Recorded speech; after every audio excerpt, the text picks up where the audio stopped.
and my privilege to announce that next week at a special start time of 7 p.m.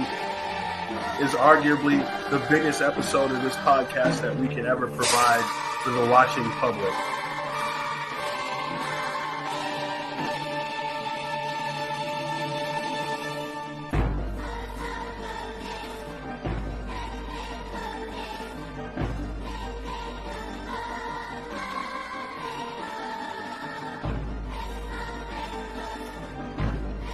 We are here to interview not your father, not my father, the all-father of professional wrestling. I know I'll be here in my Sunday best on Thursday. Special start time, 7 p.m. Eastern. Wrestling's richest prize, Mr. Darius Carter. Make sure that you tune in, ladies and gentlemen.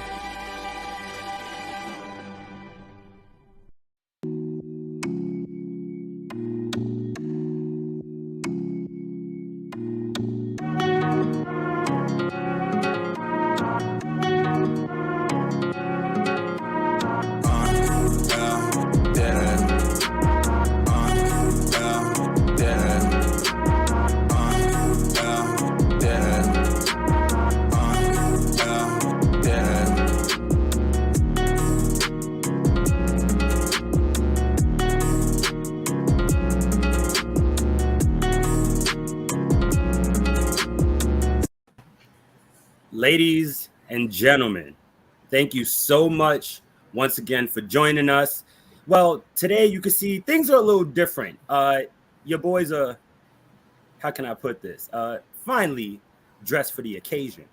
Well, you know, let's save that for this. I am your man, K-Marvel.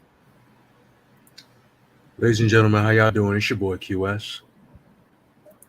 Ladies and gentlemen, I am the big stretch, the human encyclopedia himself. And it is me, StrykerDragoon. And as always, we are your four corners of commentary. All right, well, Stretch, I believe the floor is yours, brother. Thank you, sir. It is very rarely in a lifetime, ladies and gentlemen, that we are graced with the presence of true greatness on this show.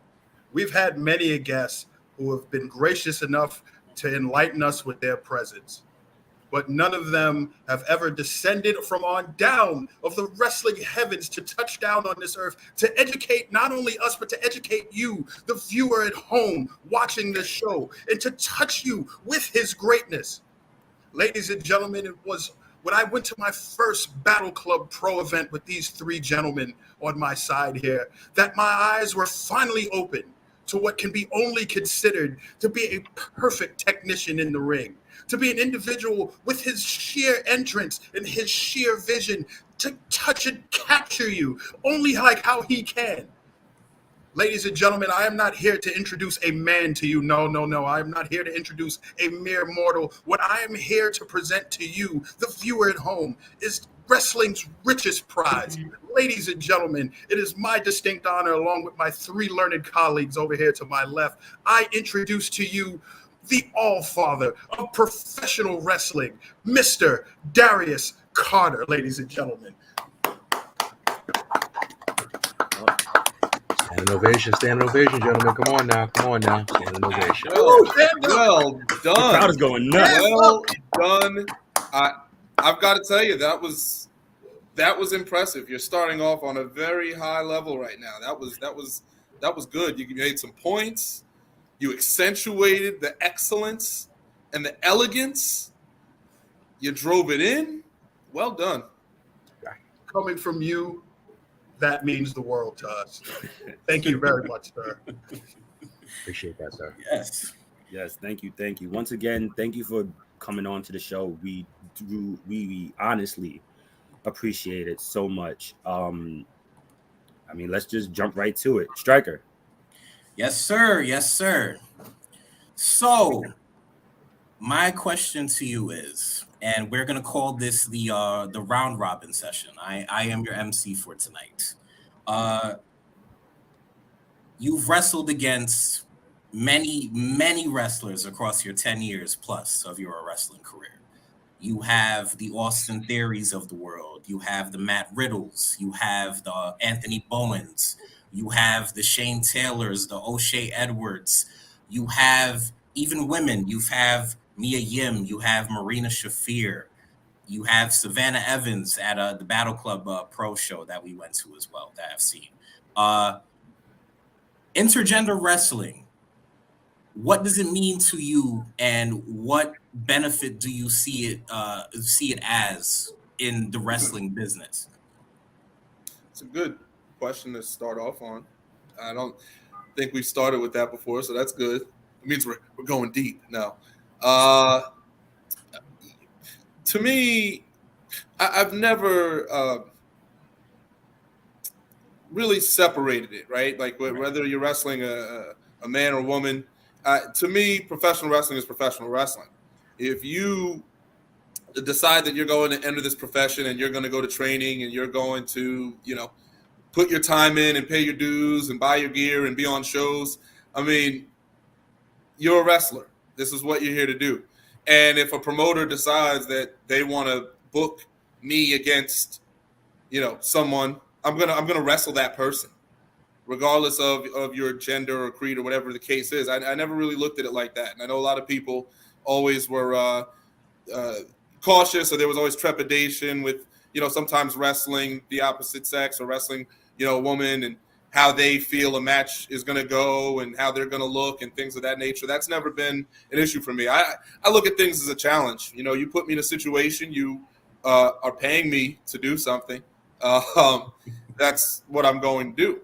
And it's not something that I target. It's not something that I request. It's just, sometimes you get asked, who would you want to wrestle?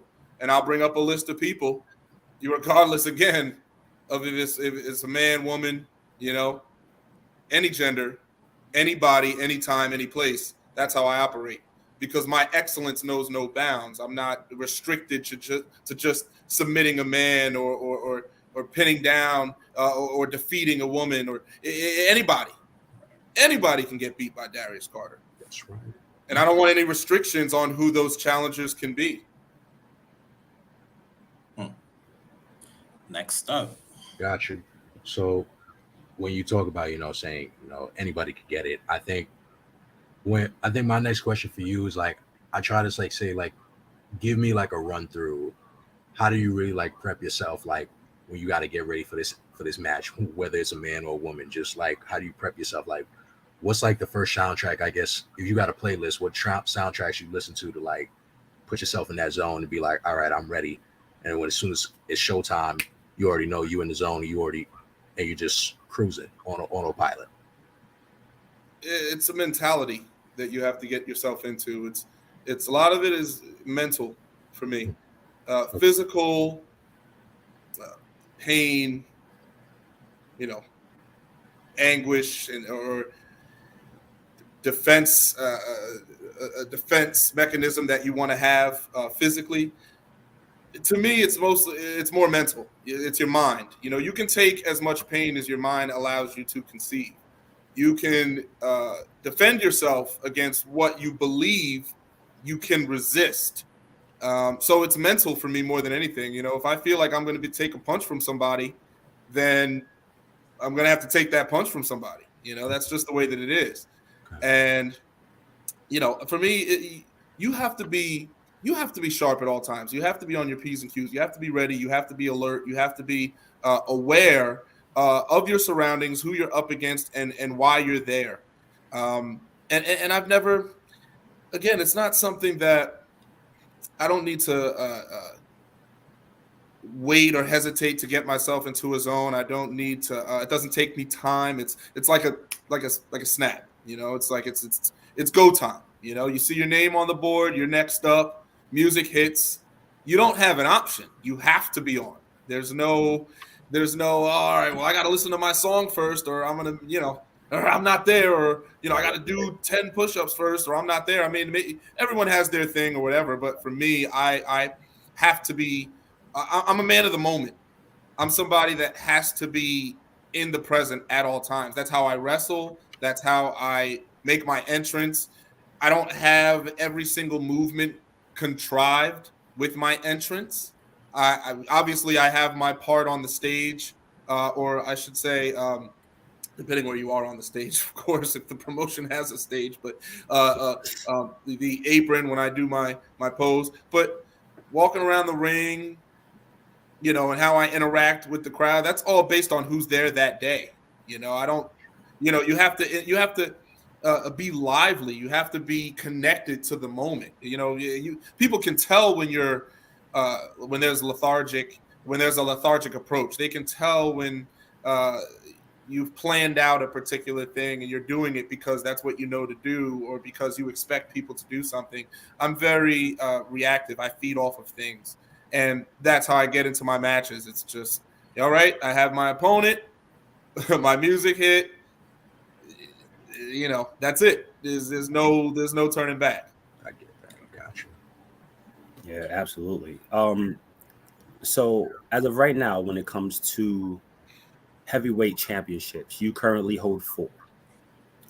We have the PWM heavyweight championship, the BCW championship, the Catalyst Wrestling Championship, to which I actually got the chance to see you wrestle JD Drake in an awesome match.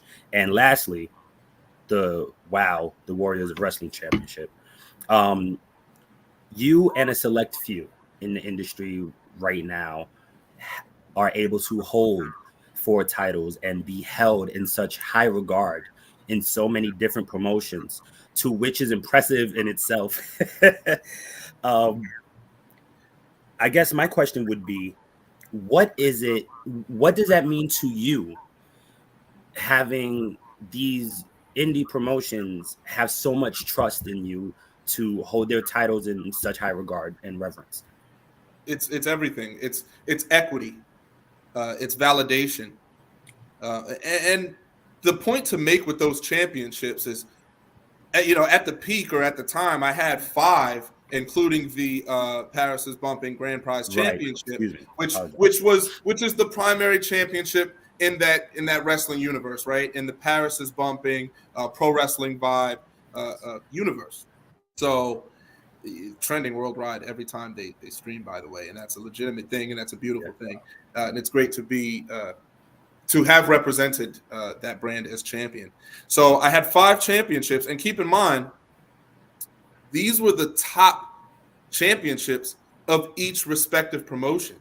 It wasn't like it was the middle championship or I'm holding a tag title here. And that's no disrespect to those, but the point that I'm making is that those were the biggest titles that each promotion had to offer.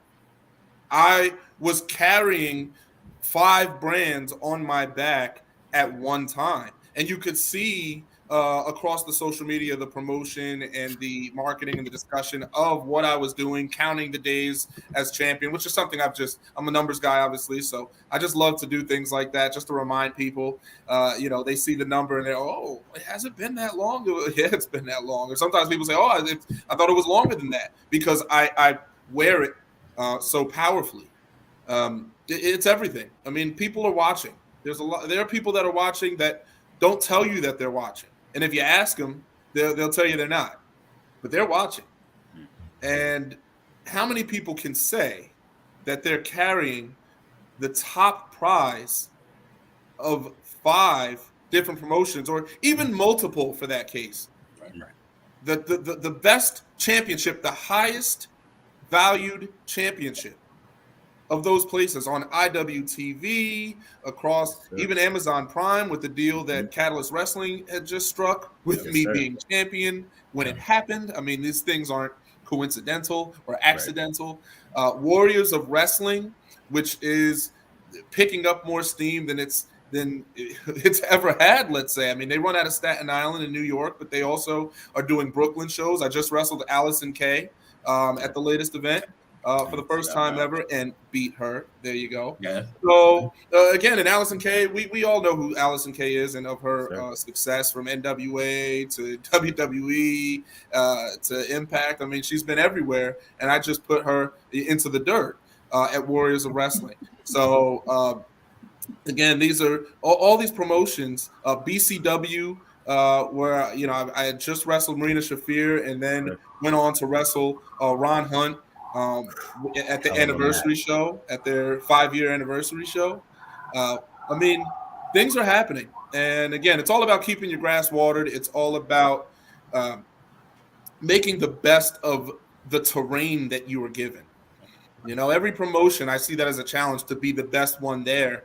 And there's a lot of guys that can hardly hold one title. They win a title and they might promote it for a day or two, and then after that they only promote it maybe a day or 2 days before the show. They don't really talk about it. They don't know how long they've been champion. They forget who they've beaten.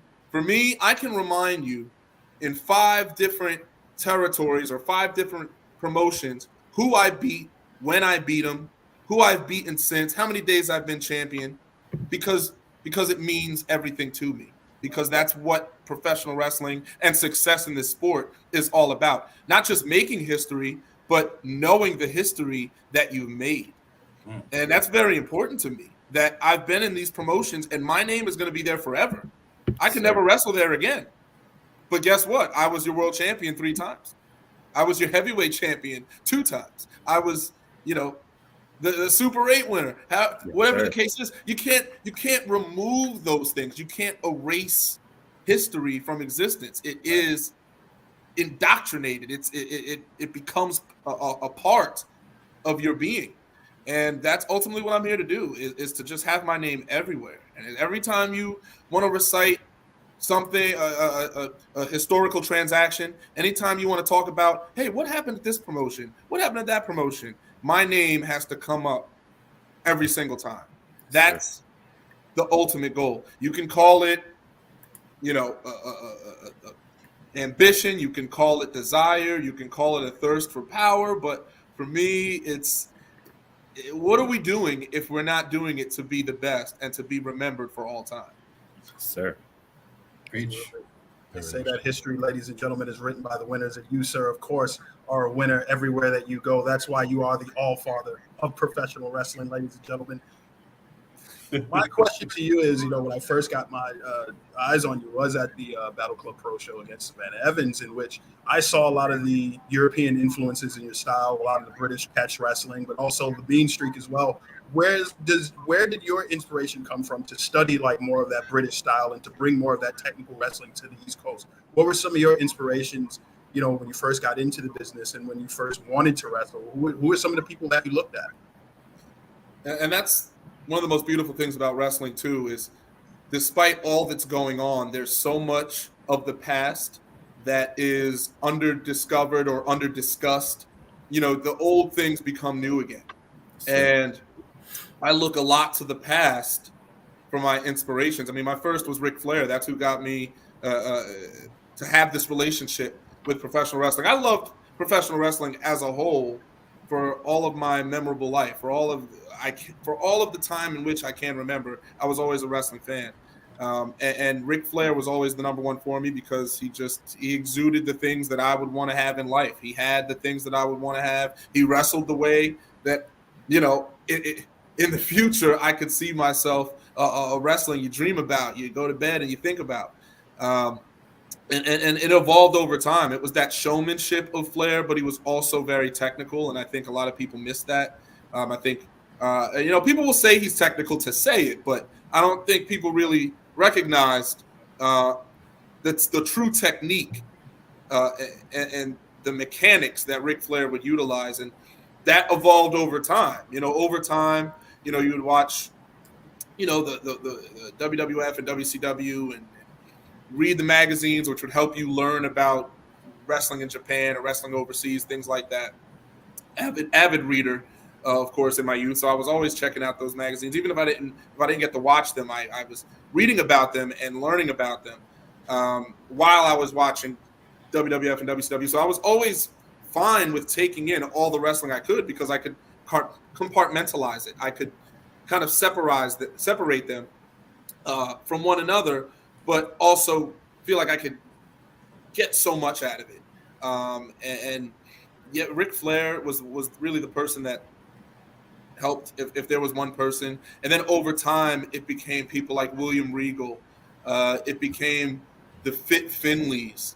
I mean, I would watch them wrestle on Saturday night, and just their matches were just so different. I mean, I just couldn't look away. And then you go back and you realize, well, they weren't even going out there and doing all that much. You know, they were just putting it in on each other, and it just felt real. It felt legit. And even if they didn't win their matches, you felt like their opponent had to go through a fight, a battle to win.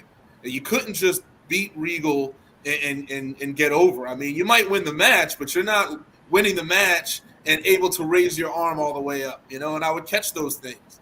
Right. And that style always enamored me. If you grab your opponent, why would you let them go?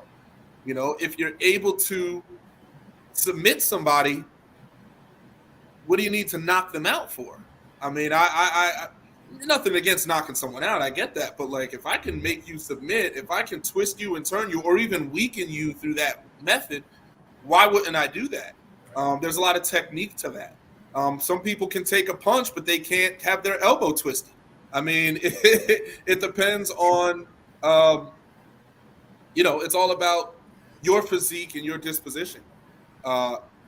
So there's just so much to wrestling that I pick up on, and I feel like I'm always picking up on it. I never settle on information.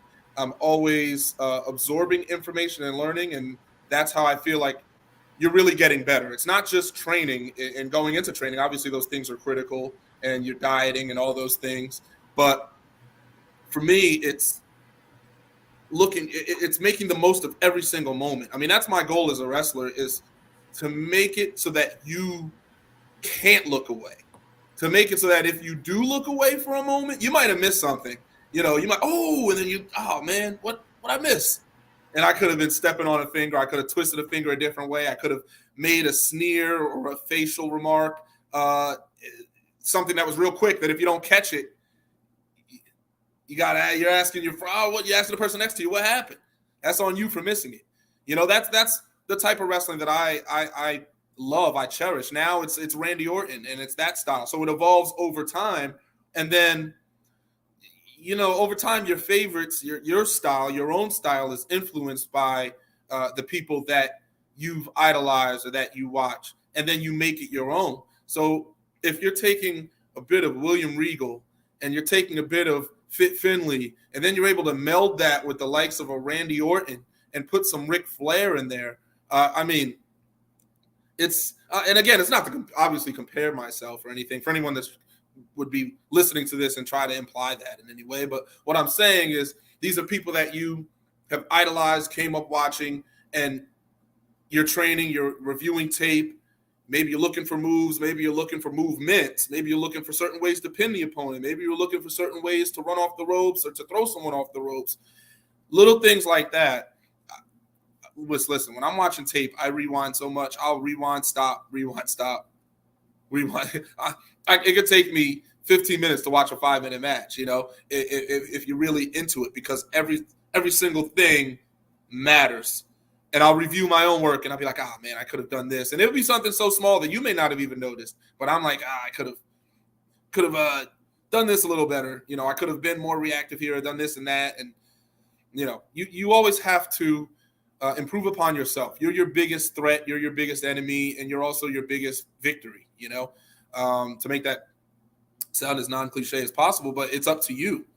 That's why I say it's a mental thing. That's why you have to get into the zone, and you have to – I don't need to drink, drink a cup of spinach and then go out there. It's like, hey, like – and I did say drink a cup of spinach. But it's all about who you are and what you watch. And to me, I just fell in love with that style of just the catch wrestling, the grappling, the amateur wrestling, just the physicality.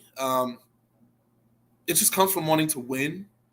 And if I can hit you, why wouldn't I hit you? You know, if it's within the rules, you know. You'll see I don't throw closed fists. I do Europeans. I do forearms, things that are all legal, but I can catch you in the same place over and over again, which weakens you over time. It's all strategy that I don't know how much thought people put into things nowadays. I think people put thoughts into segments instead of throughout. I think people sometimes will think of certain parts of a match instead of thinking of the entirety of a match. I'm very much the entirety of a match type of person. So all those little things add up. And those people that I had named, I just couldn't turn away when I watched them perform. And then as I started training and came along in training, then I was really picking up on the Billy Robinsons and the Carl Gotch and the Catch as Catch Can, World of Sport style of wrestling, with Steve Gray and Jim Breaks and even Rollerball Rocco, who I liked watching. That style isn't my sort of style, but he was it was fun to watch him. I just pick up so much, man. You have to keep absorbing. And that's not just in wrestling, that's in life. It keeps you alive. It keeps you youthful. It keeps you prime.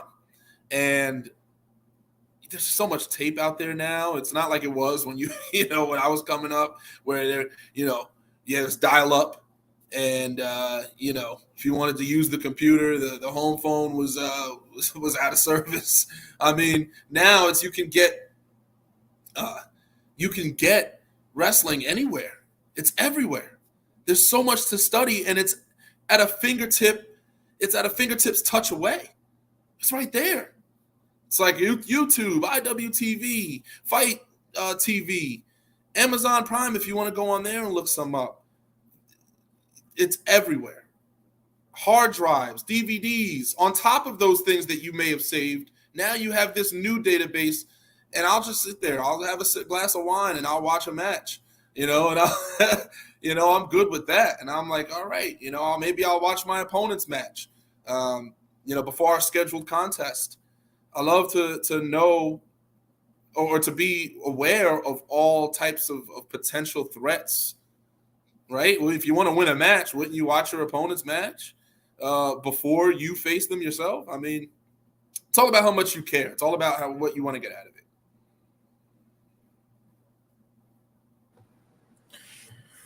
Oh, wow. Fantastic. We don't get enough Rollerball Rocco references on the show. Right, for real. Terry Rudge, let me say Terry Rudge. So. Right. Fantastic. Very, very awesome. And I love that your answers are actually adding to the segue of everybody's questions so far. So it's awesome. You mentioned Stretch mentioned British wrestling as an influence for you, but let's flip that a little bit.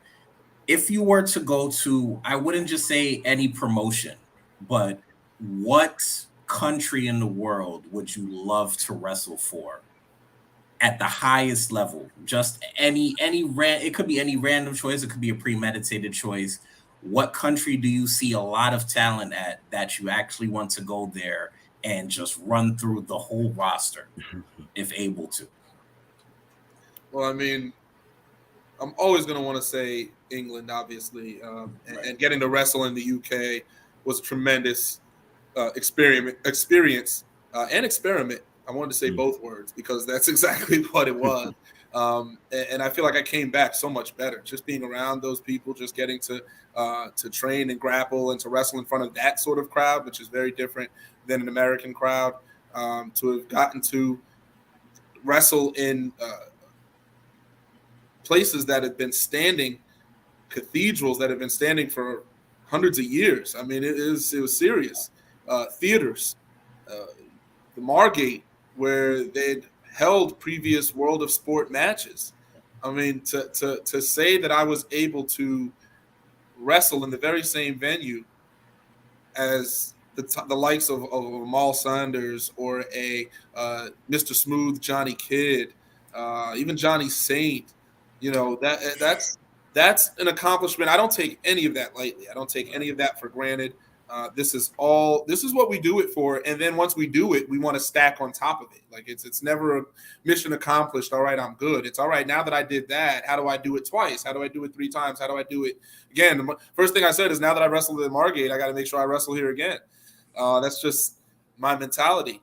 It's just it's I don't want to say full speed ahead because that makes it seem as though you don't stop and smell the roses, but you do have to. So you have to have a movement about you where you're continuously moving, but you do have to have moments where you stop and appreciate your accomplishments, your accolades, because those built you into the person you are. So those championships, having those titles, built me into the Darius Carter you see today. They make me the Darius Carter you see today. To you see me pop up now, and you're like, oh man, like he can win this championship and be the top person here tomorrow because I have a track record, a proven track record of going into promotions and seizing the top spot. And I don't have to do it through any other way but through being the best that there is to offer. It's no disrespect to anybody else on the roster. It's not about downplaying them, but it's about me coming and presenting a complete package that is undeniable. And that's what I thrive on. That is what I take pride on and take pride in, is to go to these places, wrestle in front of these, these different crowds, these new people, and to capture them all. That's what this is all about. It's almost like making yourself a superstar, making yourself,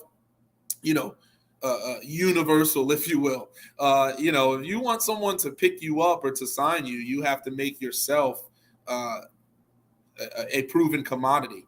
To me, it's not even just about proving myself as a commodity, because I feel like I've done that. Honestly, I do feel like I've established the fact that I, Darius Carter, am a commodity. So it's just a matter of elevating the levels. I get here. Let's keep going. How do I get above having 5 championships and being the 2022 Super 8 winner? You keep on rolling, you keep on moving. You throw some challenges out to the IWTV champion, which is still unanswered to this day with AC Mack. AC Mack, and it's not unanswered from him because AC Mack has said he'd do the match. So it's unanswered from IWTV and from Jerry and from all the other people that are holding cords and holding cameras and writing on the clipboards, whoever's making the decisions over there. Maybe they're afraid because they have plans for AC Mack, and me facing him means that I'm going to beat him, and that derails all of those plans that you've set forth for him. But that's the game. See, a lot of people use change, and I said this a couple weeks ago, that people use the word change as a buzzword because they just want you to click the tweet. They want you to open it up. They want you to go to their show. But I was really using that word and making it valuable. Starting from 2013 with the Crusade for Change and the birth of that, I put meaning on that.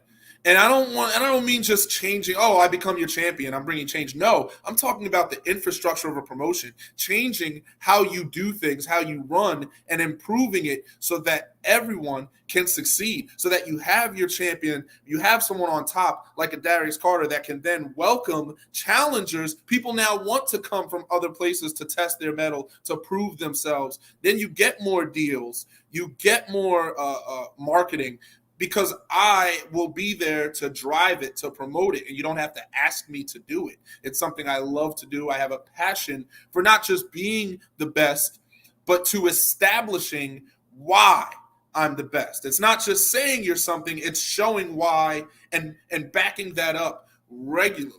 I don't have to say that I'm great. I don't have to say that I'm fantastic, because I've created a resume and built history that stands on its own. And you have to continue to do that. It's never enough. You can't say, I'm here, so why am I not here? I'm not that type of person. I'm not that type of person that says, why don't I have a contract or a signature and I'm on top of my scene? I'm the king of the territory. It's okay, because you only get better. And then by the time you get to that place, I'm the best version of me that you've seen. Every day I'm better. So I'm not going to worry about what happened or didn't happen yesterday, or what didn't happen this morning. All right, let's make it happen tomorrow. Let's make it happen the next day. That's my type of life. That's my type of mentality. It's just perpetual. I don't have to think about it. I don't have to psych myself up. And it goes back to the original question of getting into the match. It's just that snap is okay. I got to go from, from preparing to I'm on. I'm on when my music hits. It's not just go through the curtain. Oh, now I'm on. No. When my music hits, that's it. Done. That's it. And that's my mentality. When that bell rings and we lock eyes, all right, the code is off, the sophistication has come and gone. Now it's time to get down to the meat and potatoes. That's where that's why I favor the color black, because I like black is an amalgamation color, of course, where it's all things. And that's a little underlying thing that I like it for, because I'll call myself this. I'll say I'm the sum of all things, which means all answers come back to Darius Carter, right? So I like to keep it basic, because that's what I came up on. Again, is that basic style, and Flair again had all the colors and pomp, but I'm not that type of showman. My sophistication will come in the form of the coat or the suits, right? My style is like that. I'm the multicolor. I'm not here to impress you with that. My work is going to impress you. My entrance will impress you. I want you. You're going to see me, and you're like, all right. I think I know. I think I know what I'm in for here. You know what I mean? This. I might get a drop toe hold. You know what I mean? This is the game. Everything is mental. Every part of what you do is mental, which is a point that we're reiterating here. And that's why I come out the way that I do. That's why I look the way that I look. It's all meticulous. It's all meant to be the way that it is, to give you a presentation, to give you something where you say, all right, this is a lot, but I can understand it. I can get it. You know, I'm like a universe in one person. You know, I really am. I didn't make myself this way. It's just it is the way that it is, and I just continue to build upon it. There's no limit. The sky isn't the limit. I can only get better, and that's what makes it so fun. Is I don't feel like there is a peak. I don't think, today I feel like I'm the best that I can be, and then tomorrow I'll be better. I mean, I'm not. I don't need to refill myself or refuel myself. I'm always just perpetually looking forward. So call it a gift, call it an ability, call it a mutant gift. I mean, you just have to be different. And if you can't be different, then be the same. It doesn't work for me. It doesn't work for me at all. Absolutely. Oh, man. And I must say, just like Stretch said, we all saw you come out for the first time live at a battle club. And when I tell you, my brother Stretch berated my brother Stryker for a good 10 minutes out loud, where everybody heard about how amazing you were just from watching you come out in the first 5 minutes of that match. I mean, listen, there is no denying you have a presence that is immediately known the moment your music hits. But as you are a man of intelligence and integrity, I want to switch up the questions a little.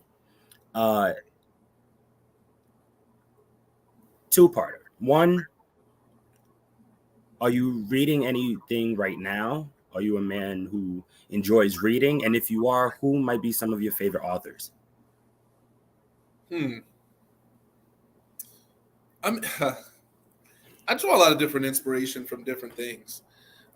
So it's not all, it may not always seem like it runs together, but I always enjoyed or was intrigued by like the mentality of an Edgar Allan Poe.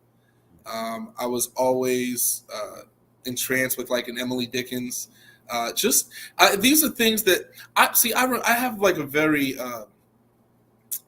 stored memory where I can read something and picture it and remember it and call back to it and almost remember where I was when I read it. I like to pick up a lot of different from people when I'm reading. I like to pick up not just different themes, but I like the personal touch that's made on writings. I like how they're inflective. Sometimes they can make you look back at yourself, and I like the moods that are created. I like the things. I like the way that Edgar Allan Poe would write. To me, it's about, and it's exciting. To me, it's about getting the overall story and understanding, not just getting so much attached to a character, but getting attached to what that overall story is, where they're going, where the direction is with it. When you're turning the page, you literally don't know what's coming up next. You're not sure what's coming up next. And I try to indoctrinate those type of things. And again, you want to bring everything that you did or that you love into wrestling, right? Yeah. So if you enjoy the art of going down and reading a page and turning it, it's going to make you think about how you present yourself, how you present your persona, how you wrestle. It's turn page. It's not everything's on one page. Here it is. For me, it's like, wow, how many pages are there? How many chapters are there? When does it stop? When does it keep going? It's like it's a constant source of growth. It's a constant source of inspiration. I guess it's hard to say like otherwise it's hard to kind of compartmentalize the different authors and things and who I favor, because there's different styles to each person. So it's hard for me to say who I like the most, because I like them differently with different topics. And it depends on what it's about. I mean, there's a lot of business readings that I'll read. There's a lot of soul searching, psychological books that you read. There's a lot of it could be a romantic thriller that you read. It's all about the pacing and the energy and the way it makes you feel. And then you take it and you say, well, how can I create this feeling myself? Because I'm an artist. In the ring, I'm an artist. As a persona, I'm an artist. How can I take these things and present it in a way that you're like, wow, I would buy a book of that. I would watch a movie of that. I would play a video game of that. It's building. And who knows, once you reach a certain level of success, maybe they make a book about you, or maybe you write one yourself and you talk about your memoirs and your experiences and things like that. I always liked those too. I liked William Regal's Walking the Golden Mile. You got to put, there's so many of them, so it's hard to, you feel like you're kind of leaving one out. But so that's why I try to bring it more to the moods and to the way they make you feel. And that's what I miss most about reading. I don't feel like I get to be honest with you, I don't feel like I get to as much as I want to in terms of a hardcover book. There's a lot more reading online now, a tablet, which is fine. But I'm a traditional guy, so I like to have, the books if I could. It depends, airport, stuff like that, different things, Definitely.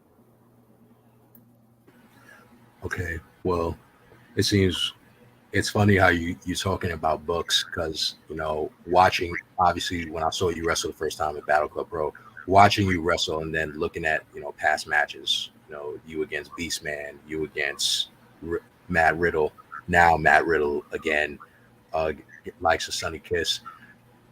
I guess it's like when you talk about Edgar Allan Poe, I think like the best stories that would match your style in a sense, because if you take like your wrestling style and match it into a story, it almost looks like feels like you're reading The Telltale Heart or you're reading Black Cat, because of anything, I could say you are very crafty. You're crafty as a cat. You're crafty as ever. Or even you could even link that to Stephen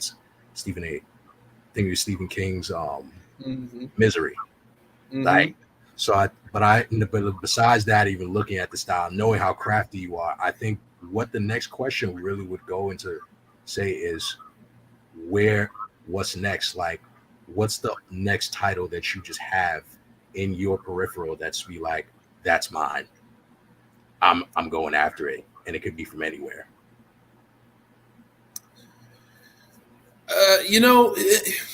That's what's funny is I have goals down the road, obviously championships that I would like to hold, to have on the mantle. Obviously, the NWA World's Heavyweight Championship to me is, I don't know how I could end my career or even ascend to a certain point in my career without having that championship already on my resume. I just feel like that title calls for me. I think it just is me. I am it, and that's something that I need to have. And then the journey continues on to a WWE championship, to a Universal, things of that nature. But when we talk about things that are within that reach, and they feel a lot more immediate than some may think. I mean, an NWA championship, even a national championship, any type of historical link between myself and a place like NWA would be great.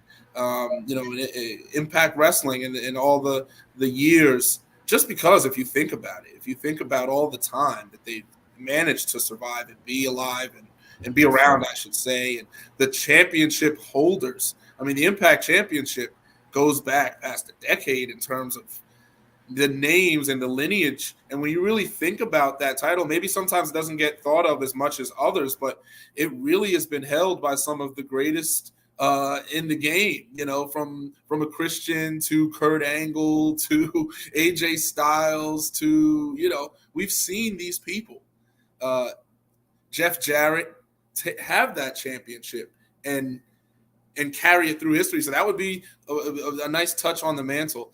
And it was actually a previous question too. We talked about places I wanted to go, and I said England, but I had obviously I haven't been everywhere there, but I was there. So the answer to that, in terms of a place that I haven't wrestled, would be Germany. If I were to go somewhere new and to completely sweep out all of those people. So I figured I'd go back to that, which popped into my head. Yeah, that would be crazy. Germany's very wow. Just the amount of talent there, it's ridiculous. Rich wrestling scene, a lot of different wrestling history in Germany. It's a lot of great talent. There's not enough. At least in the States, there's not enough eyes into German wrestling, and there really should be more focus there. More talent should want to go to Germany. I think that would toughen a lot of some of these wrestlers up. Right. And it's very similar to me. It's very similar to Britain. A lot of these strong, even Japan, a lot of this quote unquote strong style would toughen up a lot of people for damn sure. And that's what the style that I've been pushing for a while that maybe wasn't as popular at the time. So if you look at my work over the years, you'll see obviously the maturation, but you'll see it's still based on that technical, physical style. And it wasn't as accepted, understood, highlighted. Now I think it's becoming more of a thing because we've already seen so much of the sizzle. We've seen so many sparks. We've seen so many fireworks that sometimes it's nice just to see, a strong lockup. Sometimes it's nice just to see a nice connecting blow, that makes your opponent's knees shake a little bit. Maybe I don't need to see people go to the top rope or springboard in this match. And there's nothing against that because that obviously has its place. The flavor of ice cream has its place in the store. But when you're in an ice cream store and there's 50 flavors and 46 of them are variants of the same kind, it's kind of like, all right, well, I'm watching what feels like it's a lot of different wrestling, but it's not. And that's the thing. And that's the grand illusion that's in wrestling today is there's all this wrestling that's accessible, but it's not all as different as it should be, especially in the present, and that's why what got me to where I am now is staying true to my style instead of kind of acquiescing and saying, oh, you know what, since people are doing they're doing more flips now, maybe I should do something here. Since people are doing more tope suicidas. Maybe I should come up with a version. You know what I mean? My thing was always staying true because I knew that I am always going to be essential. You're always going to need someone like Darius Carter to be on your show. You're going to need someone that is grounded, that is based, that can wrestle those people, that can wrestle someone of any style. Hey, Darius, I have Allison Kay this month. I need someone to wrestle her. Or now, Darius, I have Matt Cardona. Now, Darius, I have this starting this rookie. He's been wrestling for maybe a year. I need someone to be in there with him and to guide him along and to take him or her or them to that next precipice. And I take pride in that. I take pride in helping someone become better overall. I mean, and that's why I was raving about Mako Satomura and the work that she does, where she can just go. She understands the assignment. The long and short of it is she understands the assignment, and I feel like I understand the assignment. I've understood the assignment for quite some time now, and it's just about making sure that you're in the right place in as many places as possible. And you see this now with schedules and the matches and things that I have coming up. You need someone like me that'll be committed to my role. A lot of people will try and take on my sort of role, but then they change their mind. I start getting a little popular. And, you know what? Let me sell some merch today. You know what? Let me change this up about myself because I'm getting popular, because people like me.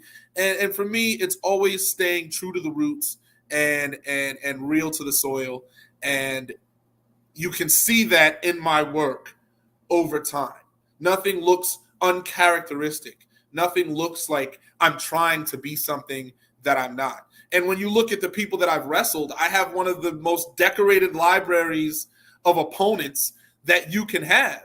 So who's looking at these things? Who's paying attention to these things? I think a lot more people are than they will tell me and they would ever tell me. Maybe they're afraid. Maybe they just want me to kind of grow on my own without influence, which is perfectly fine. And I'm not asking anyone to step forward and defend my name because I'll put the time and work into to create my own name and defend my own name. And that's what every show is about. That's what every event is about. That's what every single contest is about. Every single meeting is about. Is how do you get yourself, your brand, and your work to another level? How do I even if I can go from here, just bump up to here, there has to be an increase of some kind in every interaction that I'm having. And that's what I feel like I'm getting out of wrestling. That's why I feel like the best me is the Darius that you see today. I'll be better by the time this interview is over. I mean, that's what I look at. That's the way I look at it. That's my mentality. I mean, what more else can be said? What more can be expressed to let anybody who's watching this podcast at home know that this is a star amongst stars? You have millions of stars in the Milky Way, millions of stars in the galaxy. This is the one that burns the brightest right here. Mr. Darius Carter, ladies and gentlemen. Too hot to handle, too cold to hold. Magnificent. What I was going to ask is, obviously, as we talk to you, we do see that influence of that British style. What is the hold that you would say that defines Mr. Darius Carter? What is the hold that you say that embodies what you bring to the ring? I think a lot of people have been trying to figure it out for a long time and trying to replicate it, and they can't figure it out. That's because it's very difficult to put into words. I can't say that I can fully define who I am in one sentence, in one statement. That's why I call myself the All Father. That's why I am now called, people call me the All Father, wrestling's richest prize, the sum of all things, the king of the territory. What do all those things mean? It means being an amalgamation of things. It means like the color black, and it just absorbs everything, and then there it is. And it's self-explanatory, really. It's just, I feel like I've drawn inspiration from many things, but I feel like I'm also the source of a lot of things. I think a lot of people feed off of me. I think a lot of things feed off of the energy that I give because it's so authentic and it's very intoxicating. And I say that in the most humble way possible. That's a good thing. That's a positive thing. That's an influential thing. And everyone gets better. And again, I said this about Mako and about how everyone around her is just better just for being in her presence. And that's the sort of role that I've always wanted to have and play. That's why I've been elected and been chosen and been the person to lead so many stables in the independent scene that had actually gained notoriety, from the Crusade for Change to the Carter Group to the Best Business Bureau. These are all things that I was able to build up, and I'm in that leadership position consistently because I can give to you without taking away from myself. And I have no problem doing that. I love doing that, to improve you by being me, contributing what I can to you, and also growing myself. It's like almost like being a business and then having a bunch of branch and subsidiaries, and then those businesses get their success, but it all comes back, to you, and you're able to funnel yours to them. It's natural. It's the way that life works. And if you're truly a worthwhile human being, you're just going to naturally have that type of charisma, I guess. But charisma is almost overused as a word. You have to have that sort of that charm. You have to have that magnetic pull. And because I open myself up to that with people, it is opened up to me in turn, in terms of the people that actually know me. The people that don't know me have no idea. They're scared stiff of me. They're like, oh, what is he going to do? And, they're just so horrified of who I am or what they think I am or what they think I represent, that they're not actually reading the message that I'm writing out for them. They're not actually looking at the presentation that I'm presenting.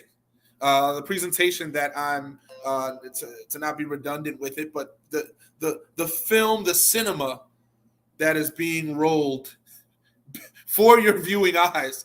It's like people just sometimes want to look past that and try and figure out something else about you and make you something that you're not, or vilify you because it's easier to do that than to understand you.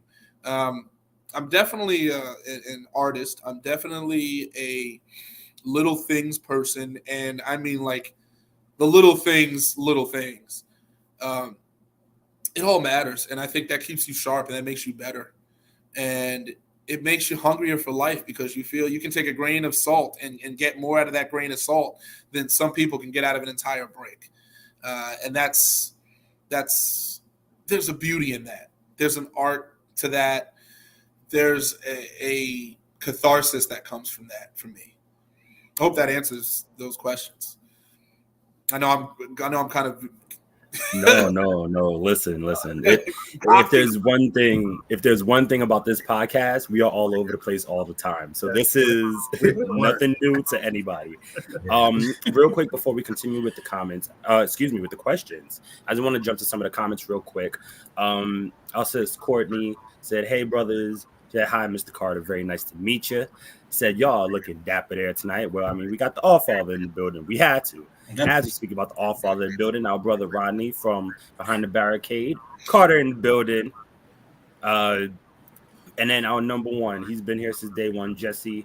He's like, "Hey guys, blessing, Mr. Carter. Big fan. One of my favorite matches was you versus Ace Romero in 2020. Please keep up the amazing work."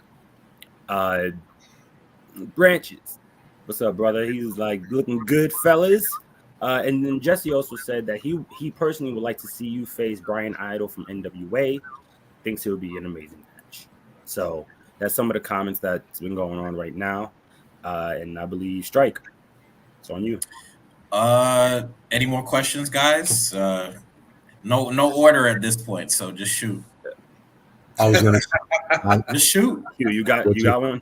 What advice can you really give to like any up and comers that are willing to jump into this business and of course eventually end up facing and losing to you, what advice would you have to say to just give them to prepare for that? Like,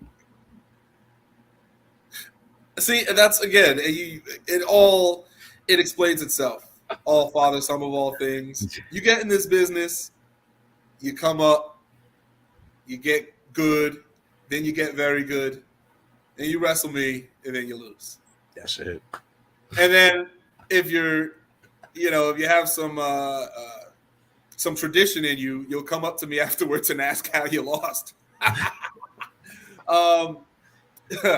No, but I guess the advice is to not just have a plan, but to know yourself. You have to know yourself.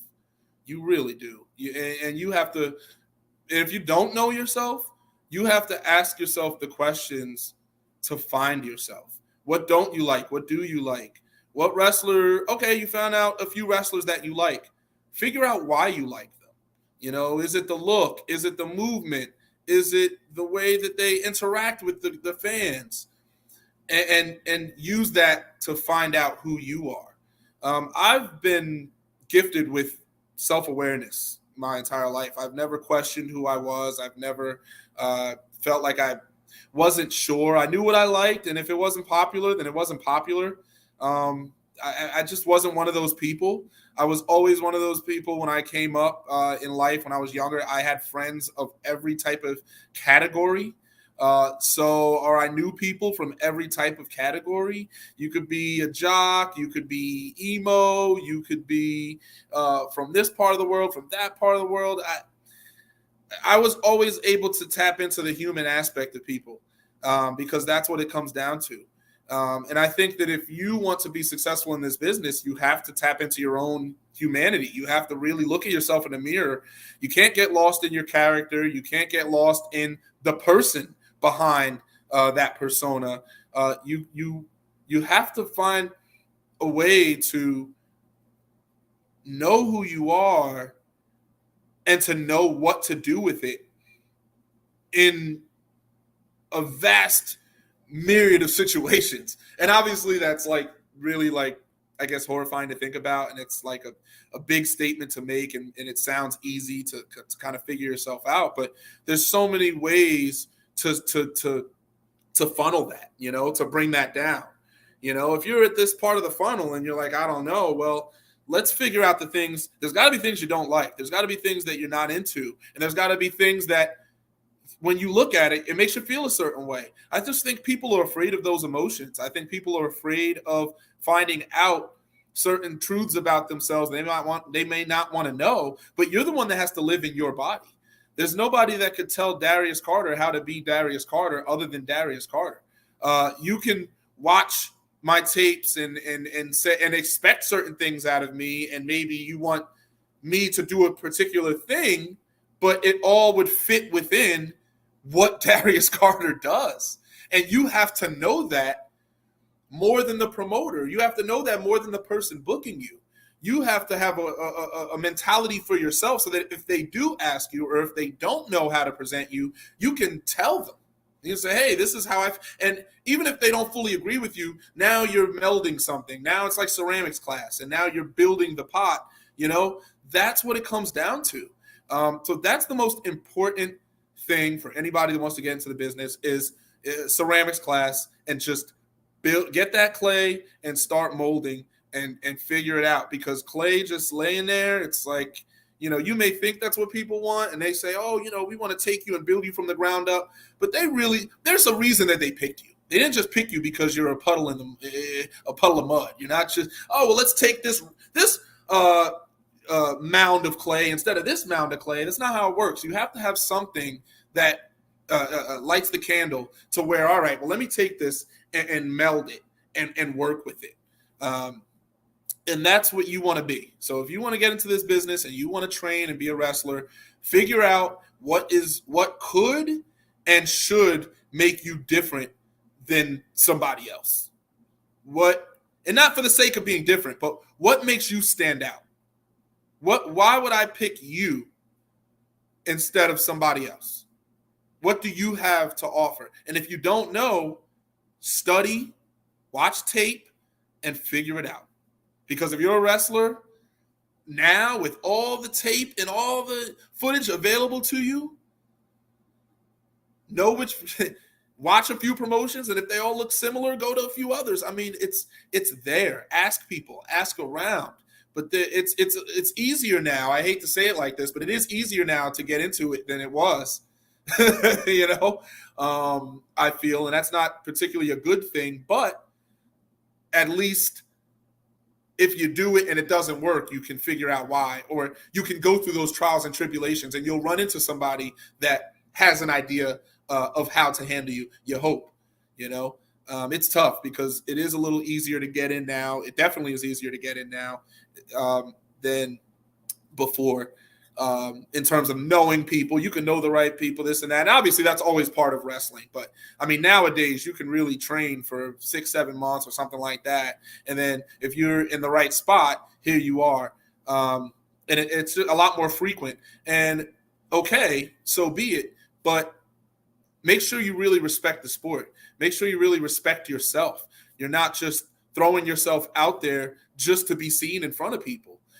Every match, try to learn something. All right, maybe you got beat up. When I first came in, your matches, I wasn't getting a lick of offense in.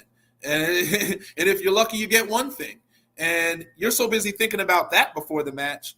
Okay, now that it's over and you've taken those few moves and you got beat, let's say in 4 or 5 minutes, what did you take away from that? Did you take away the fact that you only got one move? Or did you take away the fact that you took so much offense and you had to get away, you had to fight back, you have to learn those things. When someone's beating you up, are you crawling to the ropes? Are you rolling out of the ring? How are you reacting to what's happening to you? Those things define who you are. So you want to watch your tape back and study yourself. There's so much advice to give. But again, it all comes back to you. It all comes back to the reflection in the mirror and to figuring out a way to improve that as often as possible. Because there's so many ways to be better. Let's just figure it out. What do you want me to tell you? Figure it out. For sure. Tip my hat to you, brother. Respect. Thank you. That's good on sure. there. Something when you was answering one of our previous questions, and you said you didn't want to use the word charisma. The word that instantly popped in my head was a certain je ne sais quoi. That was definitely that. And not just for the sake of us us five being intelligent brothers, but it's true. There is a certain je ne sais quoi about you that you carry, and the high regard that you hold yourself in. And I mean, obviously, that has come to so much success. I like asking different questions. So I know a lot of talent in the wrestling industry nowadays. We're in 2022. Have a lot of fictional influences. Some may say, like hypothetically speak, or not hypothetically, but Big Swole. We know that Storm was a really big instrument, was a big influence on her. As a human, as a wrestler, as a talent, the way you carry yourself. Is there anybody like that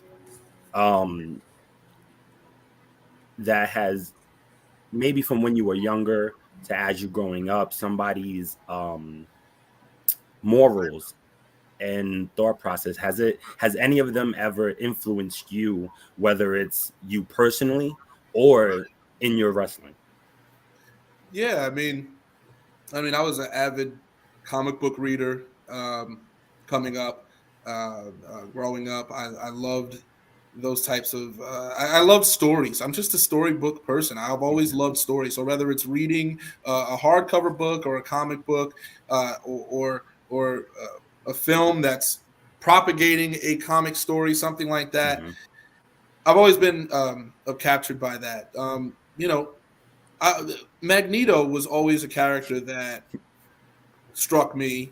So then when I get drawn as Magneto, I'm sitting there like, oh, okay, I'm doing something right, because you picked the exact. It's not like I tagged him and said, hey, can you draw me as Magneto? It's just what I saw, and I said, well, if you knew the depth of this, then you would realize how important that is and how just great that is, because Magneto is a huge influence on certainly the persona that I have, and certainly parts of who I am, period.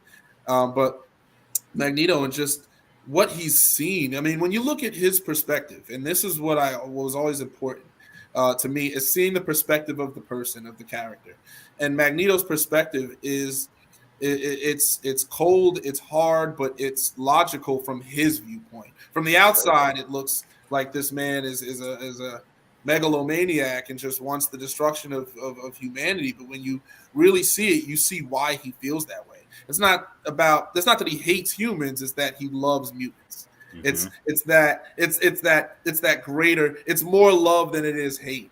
And it's one of those things where you're looking to protect, you're protecting what you are. You're protecting your kind, your people, the only way that you know how, given the gifts that you've been given. If you were born one of the most powerful individuals known to man, and you have the ability to help make your vision come to pass, would you not do that? Right. And then that's something Magneto did, and a lot of people, has killed a lot of people, but it's like, hey, but he has a point to make, and from what he's seen, I understand his viewpoint. And that may make you bad, that may make you have bad in you, but when you grew up and you saw your family get killed in front of you, and you saw the Holocaust, and you witnessed those things, and you saw humans do it to humans, and then humans can do it to mutants, and then you see the way, come on, it makes sense.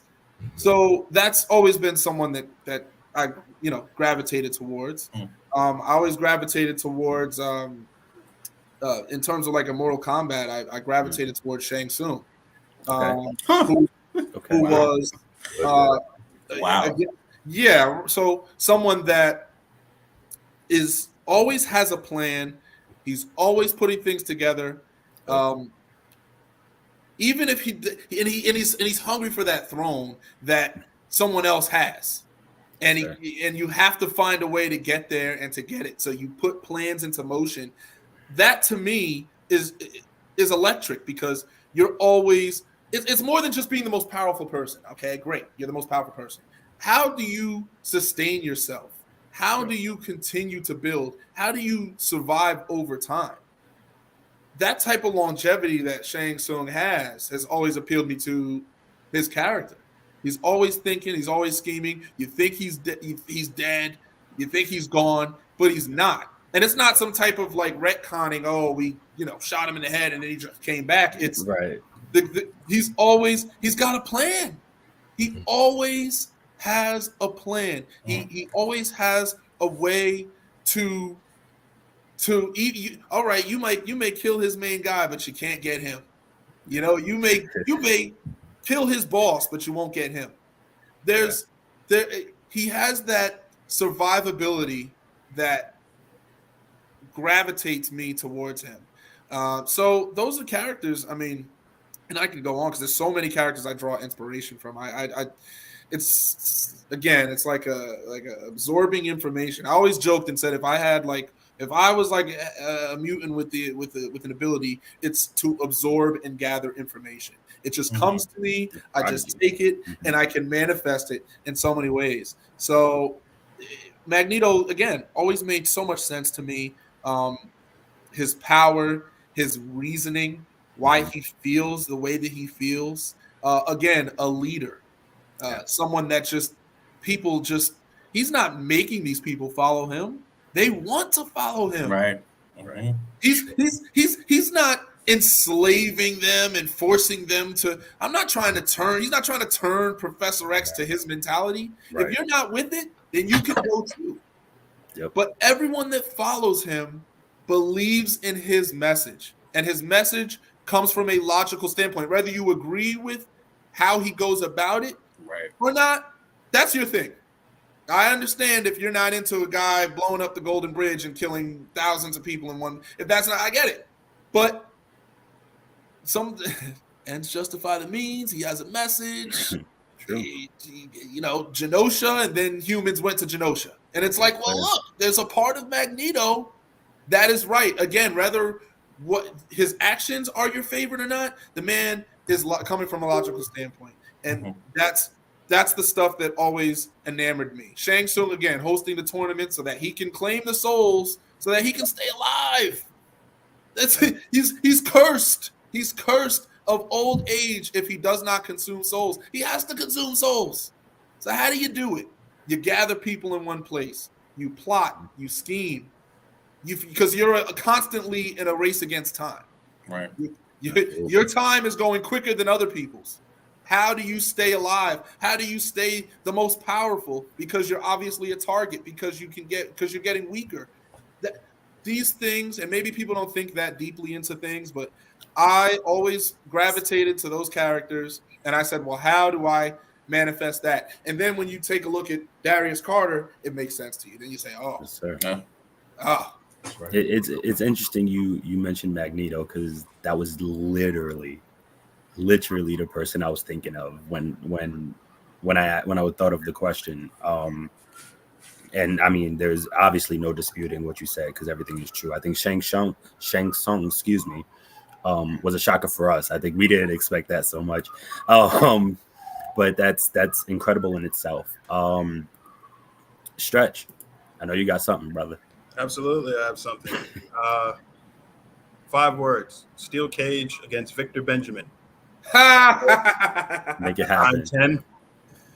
Your thoughts about entering a structure such as a steel cage? I think that, with a sharp wrestling mind such as yours, you have a lot in store for the quote-unquote savage gentleman. Your thoughts going into a steel cage match?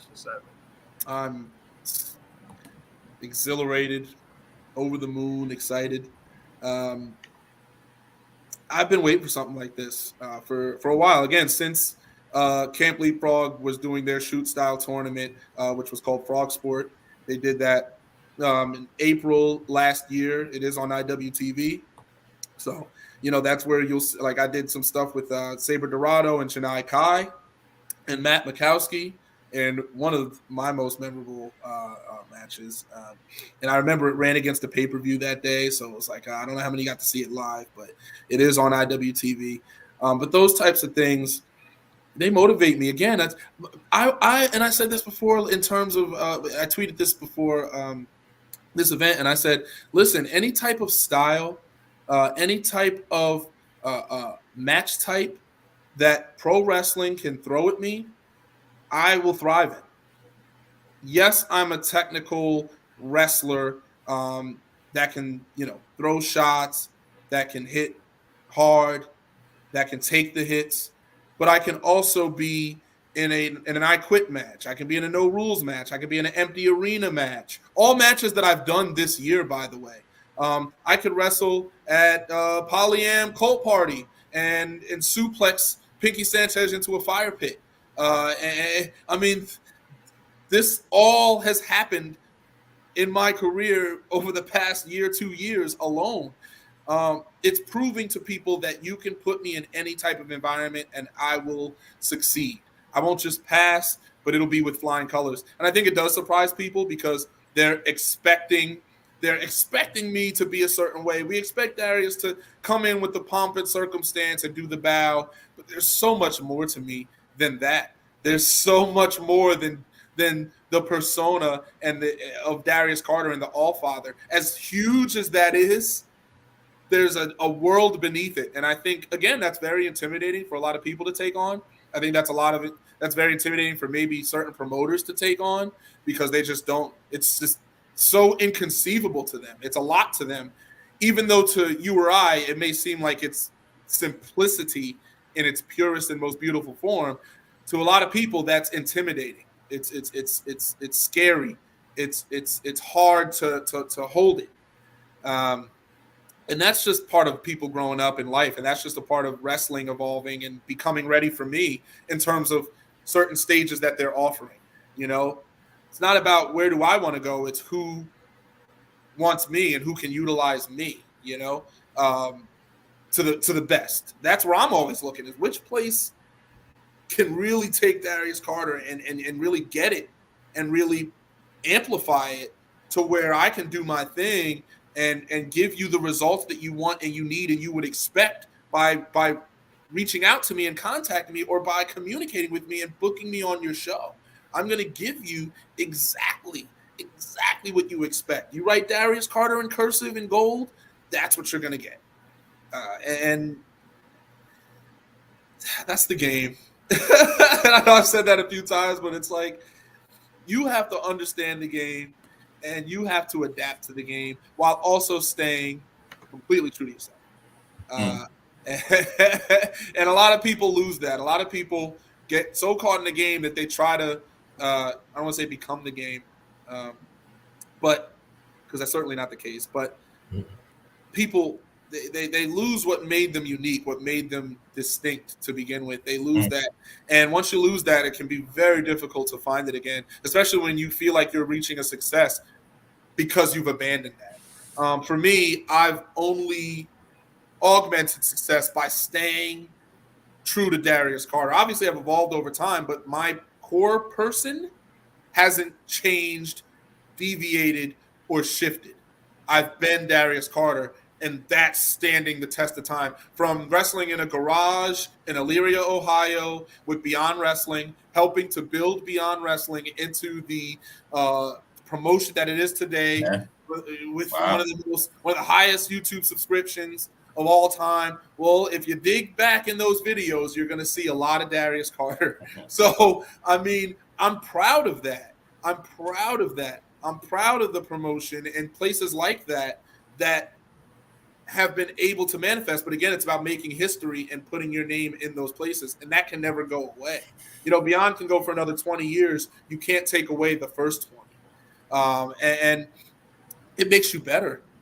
It makes you as the performer and as the athlete and as the artist better when you can look and say, look, that's where I was, and look where everything has gone since then. So from going to those places to now to then wrestling in La Boom in New York, and then and now to today, where it's like, all right, here you are, we need you this weekend. Can you be in 3 different places, 3 different states in a weekend? Absolutely. Can you be here? Can you be there? Yes. Can you do this promotional thing? Yes. Can you advertise this? Absolutely. I mean, what are we doing it for? True. Very true. Absolutely. So I believe I'll end the round of questioning here. So you mentioned being the game or being a part of the game. Let's speak about video games then. I do a little bit of video game streaming, so let me ask you a bit of a two-ended question. So if I was to put Darius Carter, the all-father Darius Carter, into a genre of video game, what would your genre choice be? And give me a choice of game out of that genre that you like. I always grew up on fighting games. I'm a huge fighting game guy. So from Mortal Kombat, as we mentioned before, Street Fighter, Tekken. Yes. Yeah, there we go. And Tekken's one of the hardest games. Yes, it is. Try to tell people that. It's a very hard game to master. Yeah.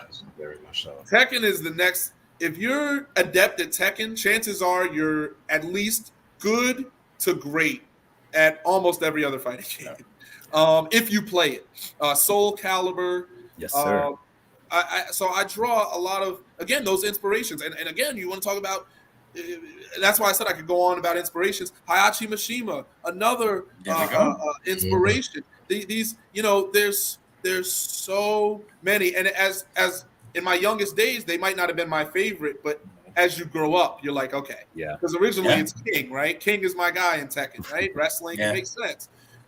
As you envelop the story, it's like, wait a minute. You know who I really like?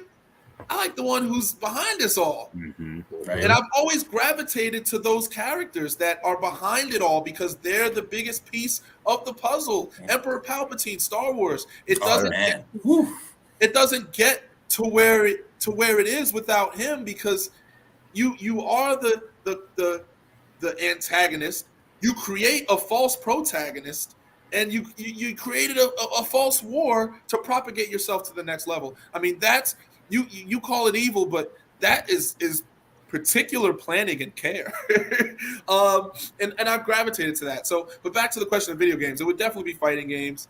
I feel like obviously you could say an RPG and roll and play as me and things, but I'm just such a fighting game person that I feel like I would be in one. If I was in one, I'm sure I'd be a grappler, but I think I'd have a lot of projectiles, just because I just so happen to. A lot of my favorite characters tend to have good projectiles. I have to tell you, Shang Tsung always had good projectiles. Yeah. Magneto, if you played him in a Marvel vs. Capcom or something, Dr. Doom, it just always worked out. So I'm definitely would be a fighting game. Whether I wanted it to be or not, it would be. And then maybe it would branch off to another genre from there. But I mean, fighting games is a great start. That's my genre as well. So that's why that's big for me. And I'm a big King of Fighters guy, so I'm definitely into that. There you go. But and then if you want to get deep with it, you could say Guilty Gear. But those are man, look, we're gonna talk for days on fighting games. I mean, come on now. Listen, I think there's one more that we have to mention if we're talking about the difficulty and the learning curve, which is Blaze Blue. Blaze Blue is one of those games. Goodness. Yes, it really does take it's so intricate and so many little. You talk about the little things, like the little things, like the minute aspect of wrestling. You know, as you mentioned, like grabbing the ropes, and that encapsulates that game and that entire franchise. But that's why I enjoy fighting games, because you have to be thinking at all times. Yes, sir. It's ready. It's fight. You got 3 rounds. Those buttons are reacting to your fingers. Yeah. And some people, you get sweaty, the fingers start to slip. And that's one of my favorite things about a fighting game, which, again, it all comes back to wrestling. So for anyone watching this isn't veering off course because it's all connected. Oh. As you're fighting, as you're playing somebody, you might, for the first round is going to be very different from the second and the third round because you're learning them as you go along, if you're really an adept player. So that first round will look so different than that last one. And then sometimes that guy can't get back because you downloaded him, because he doesn't play well under pressure. There's a lot of people here that they come out the gates hot and they have all these techniques, and then once you figure them out, it's like, look at that. Now you got to change characters or you don't want to play anymore. No. And that's how I feel my style is as a wrestler. And I love that because you may think you have an upper hand, or you may be able to trade some moves with me. Maybe we're grappling around, but as the longer the match goes, the harder I am to beat. Yeah. You're better off trying to hit me with something in the first few seconds than trying to pull it out 20 minutes into the match. Because I've probably read it, you've probably attempted it, I've probably seen it. And that's how I feel fighting games are. It was like that with Marvel vs. Capcom, because you could play somebody, and then after a while, you're like, oh, okay, he jumps like this, or she jumps like that. Okay, I can intercept the jump before you even do a move, because your movement is based on jump. You don't dash across. You never dash. I see you jump every time. Now I got to adapt to that anti-air mentality. And fighting games, you have to be sharp. If an RPG, you can pause it and you could let me go into this menu. The fighting game, come on. You're not looking up the move list. We're not doing that here. No. We're not doing all that. In the moment. Yes, sir. The longer it gets, and that's how you get viewed as the All-Father, which is really my own version, I guess, of being the final boss. It's just, it gets harder. It's like I'm a supercomputer.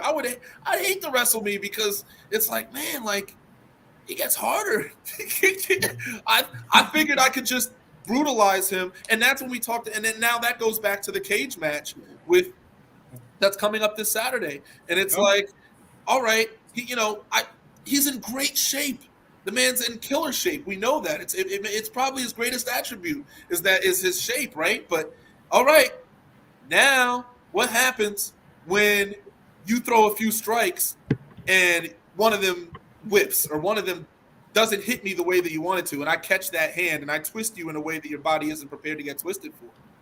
What happens when you throw that kick and I catch you and manipulate that ankle in a way you didn't see coming?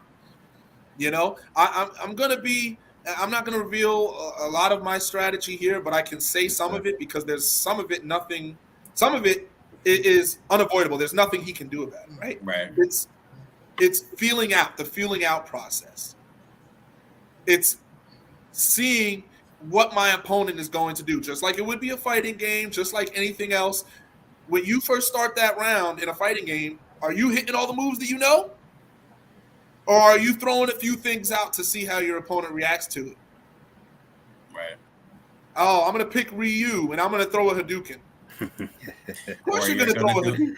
Or you're going to do a dragon punch every match. But I want to see how you dodge it. Do you jump over it? Do you guard break? Yeah. Mm-hmm. Oh, okay. If I see you guard break, this person's played the game a bit. If I see you jump, everybody.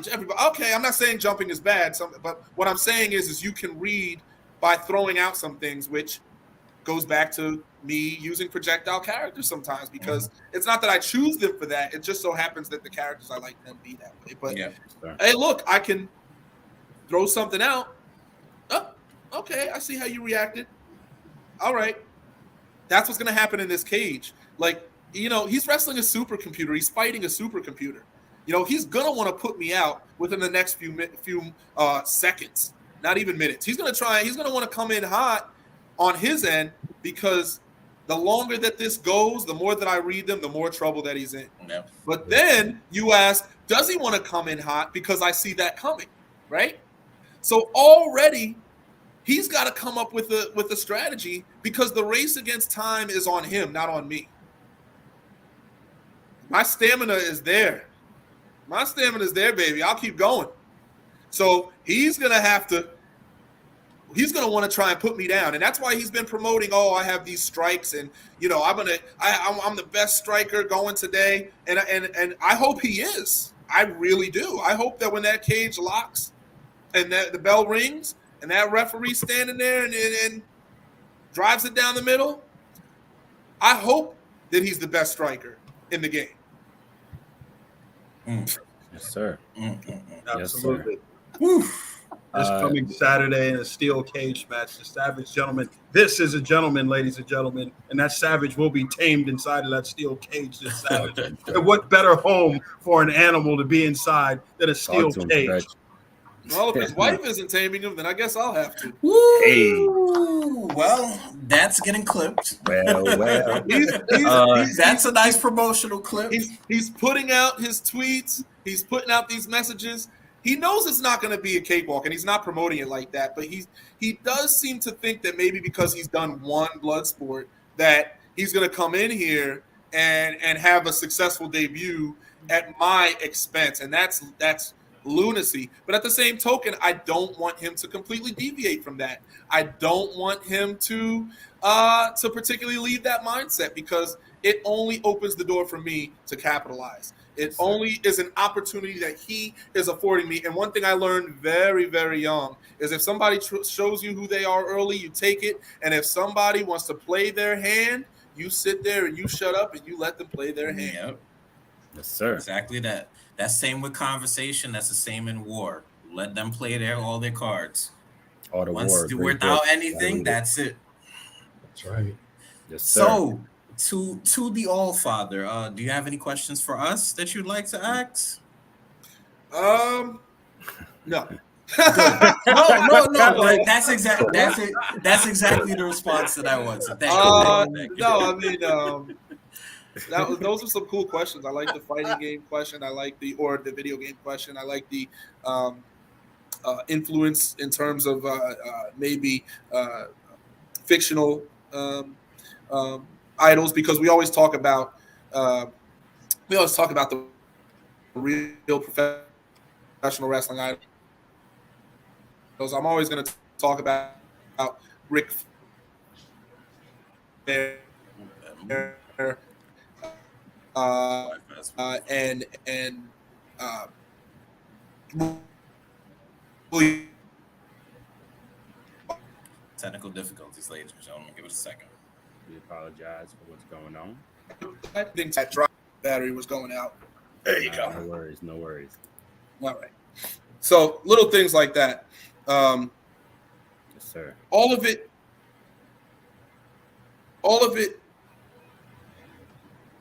molds you. Every single experience, and again, it sounds so cliche and it sounds like it's something that's just said to get put together, but literally you are a combination of all your moments. So if you're able to pull from all the different sources that I'm able to pull from and manifest this presentation, it says a lot about me, but it says a lot about how deep you can go, how much you can pull out of this, how you can get to a deep layer and then unravel a deeper one.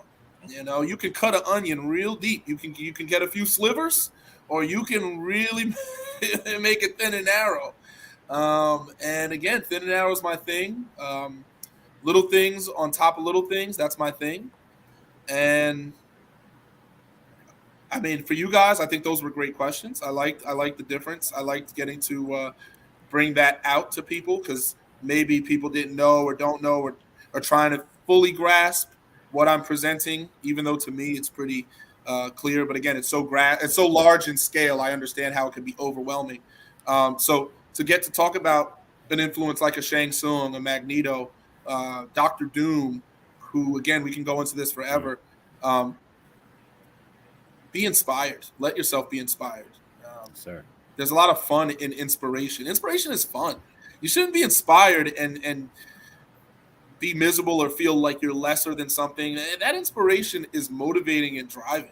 So that's my mentality. I can only get better. Right. I need to get better for me. If you think I'm the best today, I need to hear you saying that a year later and saying I'm a year better than I was when you last said it. That's my mentality. So absolutely. No questions for you guys. I think you all did a smashing bang up job. Appreciate you. And I'm glad that you all had me and I was able to rant on a bit about Darius' passions. Absolutely. That bring you to the same passion. It's our pleasure. It's our pleasure. And our honor. Appreciate this. Real quick, before we go into you promoting some of your shows, matches coming up, I just want to jump back into the comments real quick. Mark from Behind the Barricade said, "Looking good, fellas. What a great show so far." Tiffany with her claps and pretty much saying facts to everything that Mr. Carter was saying. Off the Top Ropes podcast. Salute, fellas. Big shout out to Darius Carter. And Mark again, great questions, fellas. Nothing but respect for Mr. Darius Carter and only high hopes for his future in wrestling. Mr. Darius Carter, the floor is yours to speak on any match up and coming that you would like to speak about. All right. So this Saturday, September 10th, 12 p.m., it's going to be the H2O Wrestling Center. All right. That's going to be for CFU, my Combat Fights Unlimited debut inside the steel cage with Victor Benjamin, who we just discussed, the Savage Gentleman versus the Allfather, Striker versus Grappler. It's going to be something. I'm exceedingly excited about that. And then the following week, it's the 17th. September 17th will be Warriors of Wrestling, where I'll be competing in Staten Island against AEW's Nick Camarado, part of the Nightmare family. So I'll be wrestling Big Nick, who I know from back in the day when he was he was teaming up with Mike Orlando. He was almost like a bodyguard for Mike Orlando, which is wild to think about because Mike Orlando is a big guy. But I knew Camarado back in like 2016 back then. So now we're reintroducing ourselves to one another. So that's going to be September 17th, Staten Island, New York, Warriors of Wrestling. You can find them on Facebook, Twitter, Instagram. And then I will be going to ECWA, which is at the Jersey Dugout in Morganville, New Jersey, where I'll be challenging for the ECWA championship against Sam Shields, should he retain against Bob Shields earlier in the night. So that's going to be another one. I'm the Super 8 winner of the ECWA Super 8 winner this year. So it's my first time coming back to ECWA since winning that trophy. Winning the trophy means I do get a championship match. So obviously I do plan on walking out of there with the trophy and the title. Plenty of pictures for everybody to promote, as they love to do, because I'm the greatest thing since before sliced bread. Sliced bread actually is the second greatest thing.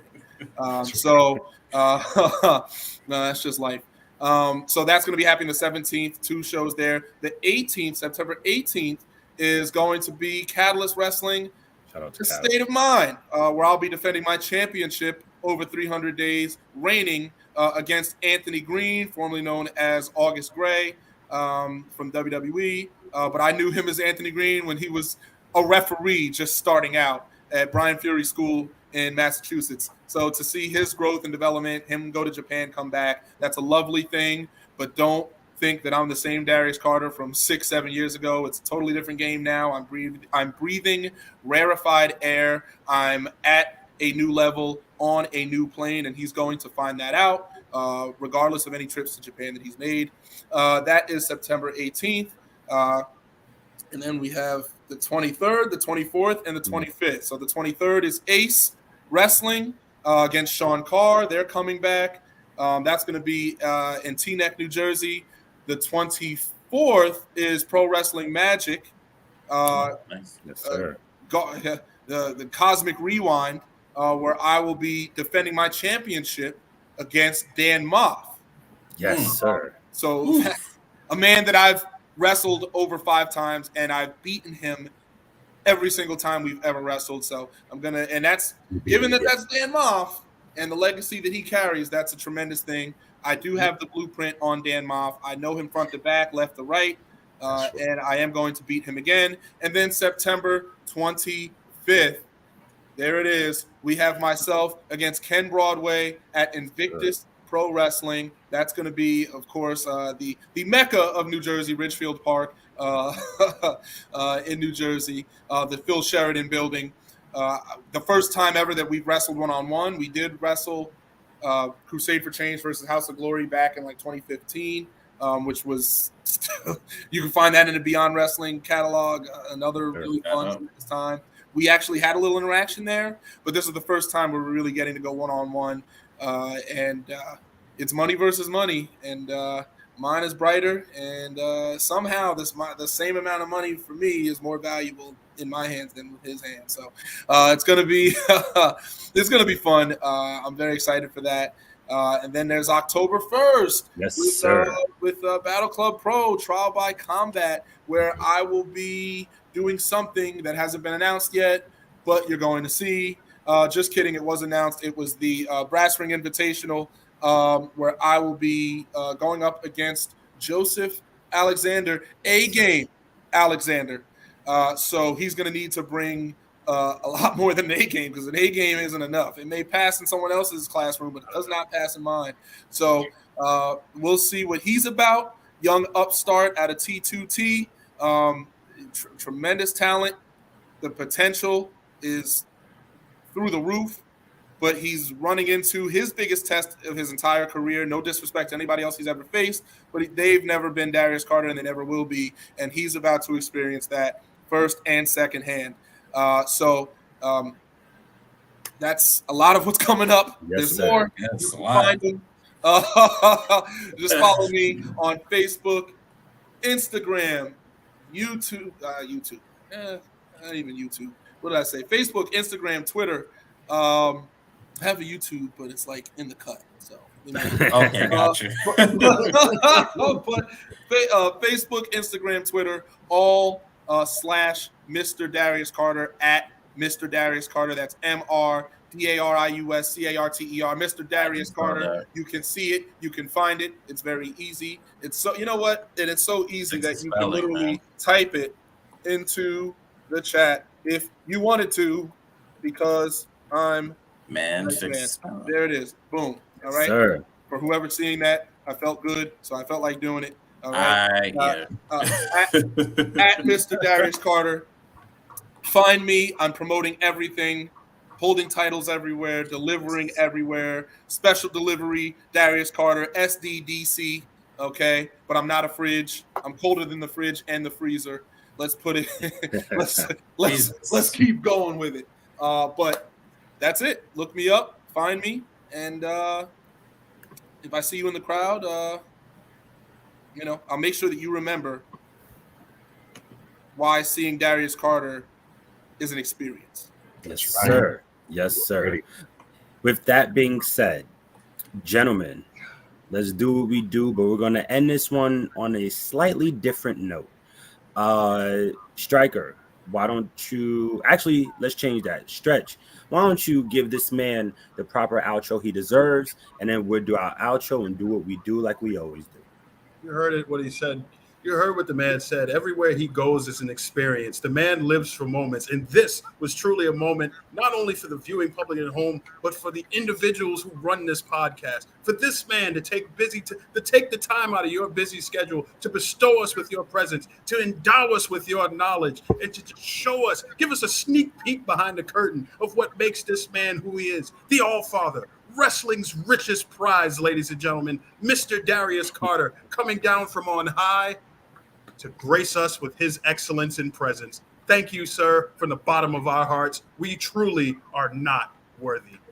Absolutely. You're not. I know it. Simple as that. That was going to be the title of the episode. We are not worthy. Funny enough. Right? I was trying to get that push. I was going to be Stretch, why don't you start us off, bro? Oh, you know where you can find me. I'm on Twitter. I'm on Instagram as well. Jador Sapio, Instagram, Twitter, Jador Stretch. And I would also like to say for tomorrow, happy birthday, Mom. Without you, I would not have the ability to do this platform. I would not have the ability to help people in the real world as a therapist, as I do now. Thank you so much just for being my inspiration, being the woman that's behind this, man. Thank you so much, Mom. I love you. Thank you, Mom. Happy birthday. Happy birthday to her. Oh, I guess I'm going. Well, as you already know, I am your man, K Marvel. You can find me on Instagram and Twitter at Mr. Marvel87. You can also follow the podcast on Facebook, Instagram, and Twitch at The Council of Commentary, TikTok at CO Commentary, and Twitter at CO Commentary, TikTok at Council of Commentary. And also make sure you can follow the podcast on all of your social media platforms, on your streaming platforms, YouTube, Spotify, Apple Podcasts, Google Podcasts, Audible, iHeartRadio, just to name a few. Stryker. Thank you. As your MC for the night, thank you everybody for being here. Thank you to all and everybody watching. Thank you to the All-Father, Mr. Darius Carter. We are not worthy of this episode. Just being in your presence is simply inspiring. And I can't thank you enough. We can't thank you enough. But my name is StrykerDragoon.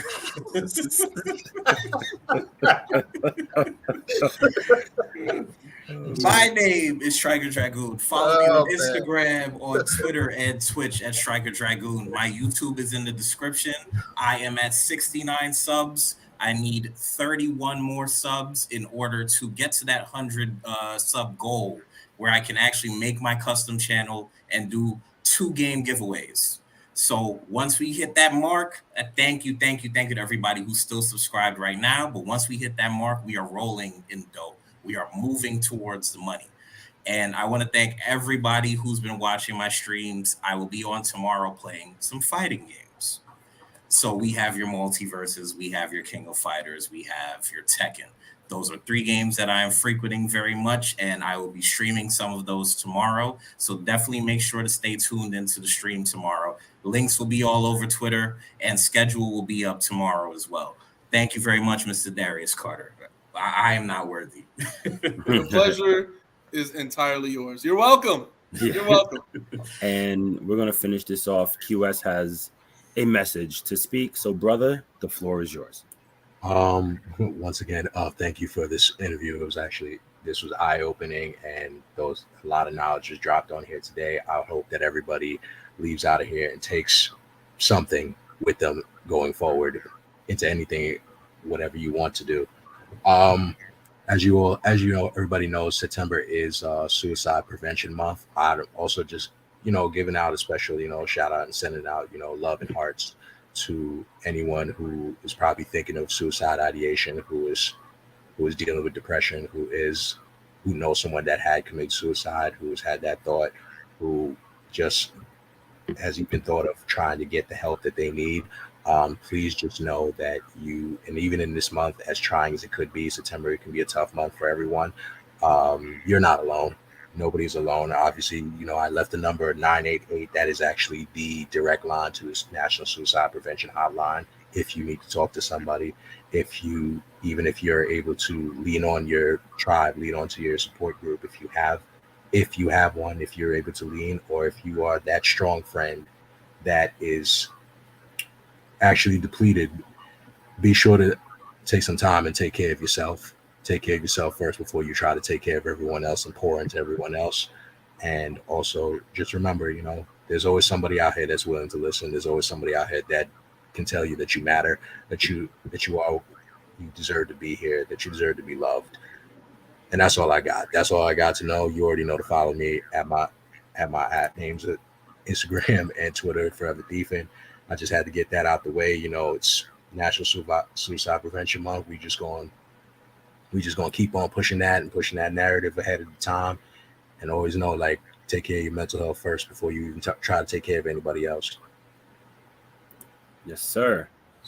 Once again, Mr. Darius Carter, we thank you so much. We really do appreciate you, man. Your work truly does speak for itself, and the four of us are once again just extremely grateful that you were willing to take out of your busy schedule to come and speak to us and speak to the viewers. So once again, thank you so much. We appreciate you. And gentlemen, we are what Before we go, there is one other birthday that we do have to acknowledge. Of course. Yeah. Birthday of our usual MC, Mr. K. Marvel himself, will be turning.